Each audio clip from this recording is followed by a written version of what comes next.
Should I teach my child upper or lowercase first or both at the same time? This one is hard for me to answer because I want to answer differently depending on who I'm answering as a mom or an educator, and as a kindergarten teacher or a first grade teacher.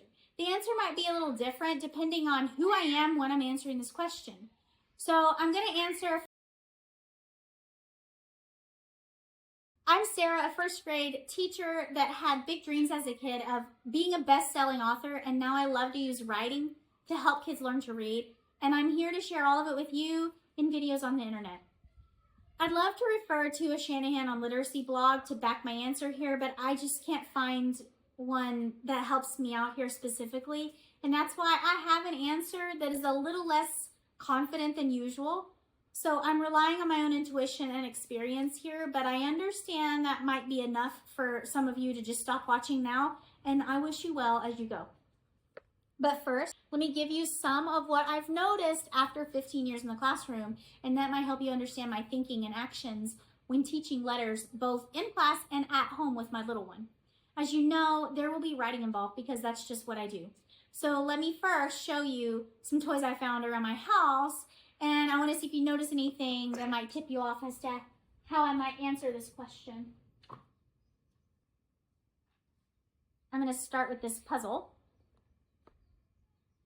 with the big capital letters. And there's nothing wrong with it. It provides a lot of opportunities for discussion about the capital letter names and the sound with the picture cues behind those letter pieces. I love this puzzle. We've used it a lot, and I feel like it's helped her learn some of the sounds. Octopus is behind the O. I think it's great, but you do notice it's all capital. And then this is a book that I found in our little library that my kids enjoyed because it's all space themed. But huge emphasis here on the lowercase letter. And again, that's great. I think that's great. If they learn the uppercase letter, that's one less thing I've got to worry about teaching them when they get to kindergarten and first grade. I would guess this is the reason so many kids come to school writing their names in all capital letters. Either that's taught or that's just the case they're most familiar with. I don't really know for sure why so many kids come writing in all uppercase. And I'm perfectly fine that they do, because that's better than them not writing at all. By the way, I do have a simple and easy hack if you struggle getting your students to write their full names in the right case, and you don't have time to teach all of them individually how to do that, but you'll have to come back for that one. So capital letter names. This leads me to believe that kids have been exposed to at least their names in all capital letters. They just get more exposure to the capital letters through toys and books and technology. And I love this because then I don't really have to worry about teaching the big letters. Instead, I can spend the school time really focusing on the lowercase. Because what is going to be most useful when learning to read and write? The small letters, of course. I mean, most of this book has lowercase letters. Most of this paragraph on the back are lowercase letters. When they begin reading words, they aren't presented with this,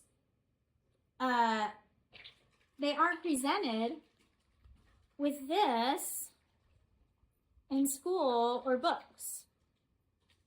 They are presented with something more like this. And actually, something more like this. The cat, making this up, has a bat. Okay, in that sentence, how many capital letters do you even see? I see one. A word list for both kindergarten and first grade will be lowercase, except for the word I.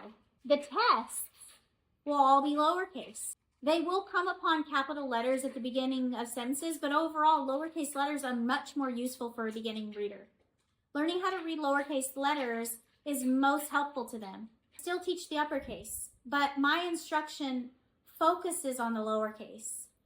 I will do a quick mini lesson on how to write each capital letter during our sentence work and our daily news. And to learn more about all that and our simple sentence routine, go down to the description to catch the full workshop. So that's my answer. In my classroom, I include the uppercase on the letter chart and I discuss it when it comes up in reading and writing, but honestly, I don't focus much on that capital version of the letter. When we trace and chant, we are tracing the lowercase.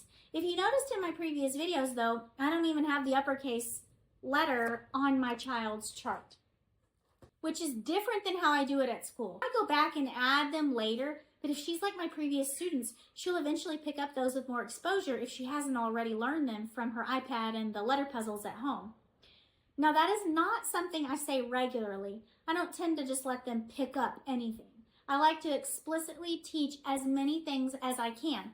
This is an exception to that rule of mine.